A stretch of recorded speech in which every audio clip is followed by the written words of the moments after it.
પાલનપુરમાં આવેલા અતિ પ્રાચીન પાતાળેશ્વર મંદિર ખાતે શિવરાત્રીના દિવસે ભવ્ય મેળો ભરાયો હતો તેમજ કોઈ પણ ભક્તોને તકલીફ ન પડે અને શાંતિપૂર્વક દર્શન થાય તે પ્રકારનું આયોજન કરવામાં આવ્યું હતું।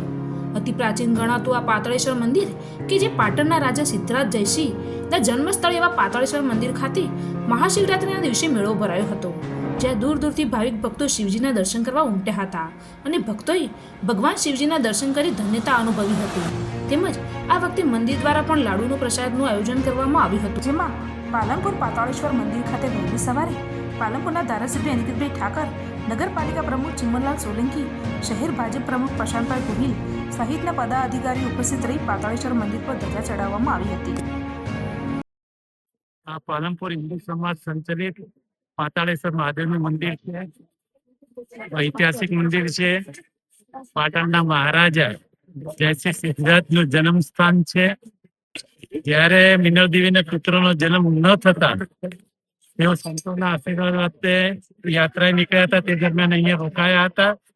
એ દરમિયાન એમનો પુત્ર થયો હતો અને પછી પાણીની વાવ ખંડાતા આ શિવલિંગ મળેલું, એટલે શિવલિંગ સ્વયંભૂ છે અને એનું નામ પાતાળેશ્વર મહાદેવ હતું।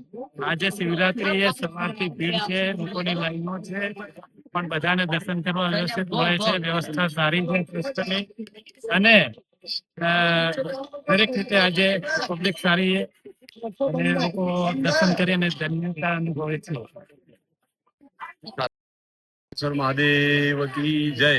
આજે પાલનપુર નગરમાં કીર્તિસ્તંભ આગળ પાતાળેશ્વર મહાદેવમાં સનાતન ધર્મના હિન્દુ ભાઈઓ મહાશિવરાત્રી નિમિત્તે ભગવાન ભોલેનાથના દર્શન કરવા અને આશીર્વાદ લેવા પધાર્યા છે। ત્યારે શિવરાત્રીનું આપણા સનાતન ધર્મમાં ખૂબ જ મહત્વ છે। બ્રહ્મા અને વિષ્ણુ વચ્ચે જ્યારે વિવાદ થયો કે હું મોટો, ત્યારે વચ્ચે એક શિવલિંગ પ્રગટ થયું અને એ શિવલિંગમાંથી એક વાચા આવી અને એને એમ કહ્યું કે ભાઈ તમે બંને જણ છો, મોટા કહો છો, પણ એક જણ ઉપર જઈને આ શિવલિંગનો પત્તો હોધી આવો અને એક નીચે જાઓ, પાતાળમાં મૂળ ક્યાં છે? બ્રહ્મા ઉપર ગયા, વિષ્ણુ નીચે ગયા, પણ કોઈ પત્તો એમનો મળ્યો નહીં શિવલિંગનો। એટલે અખંડ બ્રહ્માંડમાં વ્યાપેલા છે શિવ। અને પછી બંને આવીને પ્રણામ કર્યા ત્યારે ભગવાને કહ્યું કે હું શિવ છું, આદિ અનાદિ, મારો કોઈ જન્મ નથી, હું અજન્મા છું, મારું કોઈ મૃત્યુ નથી, એટલે શ્રેષ્ઠ હું છું। એ મહેશ શિવ ભગવાન બ્રહ્મા અને વિષ્ણુએ એમનું પૂજા અર્ચન કર્યું, ત્યારથી આ શિવરાત્રીનું મહત્વ આપણા સનાતન ધર્મમાં છે। અને આજના દિવસે બધા જ હિન્દુ ભાઈઓ જ્યાં જ્યાં પણ આખા ભારત વર્ષમાં અને પરદેશમાં પણ જ્યાં શિવના મંદિરો છે ત્યાં આજે દર્શન કરવા જશે, બિલીપત્ર ચડાવશે, પ્રસાદ ચડાવશે, થોડો ભાગનો પ્રસાદ પણ લેશે અને એવી રીતે અને રાત્રે 4 પ્રહરની પૂજા હોય છે। 4 પ્રહર એટલે સાંજે 6 કરીને સવારના 6 સુધીમાં એવી 4 પ્રહરની પૂજા લોકો કરશે, ધન્ય થશે, પોતાની જાતને બહુ ધન્ય ગણશે। એવી રીતનો આ શિવરાત્રી મહોત્સવ આખા ભારત વર્ષમાં ઉજવાઈ રહ્યો છે।